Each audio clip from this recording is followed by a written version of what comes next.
হঠাৎ বিশ্বনবী দেখলেন আকাশের সূর্যের আলো ক্ষীণ হতে শুরু করেছে, কমতে শুরু করেছে। তিনি খেয়াল করে দেখলেন এর কারণ সাইয়েদনা জিব্রাইল বিশাল ফেরেশতাদের বহন নিয়ে পৃথিবীতে নেমে আসছেন। পড়েন সুবহানাল্লাহ।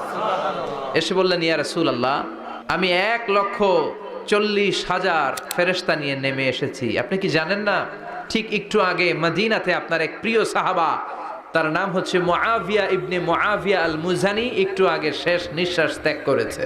বিশ্বনবী বললেন, ইন্না লিল্লাহি ওয়া ইন্না ইলাইহি রাজিউন। সাইয়েদনা জিব্রাইল বললেন, ও নবী, আপনি কি আপনার প্রাণের সাহাবীর জন্য গায়েবানা জানাজা পড়বেন না?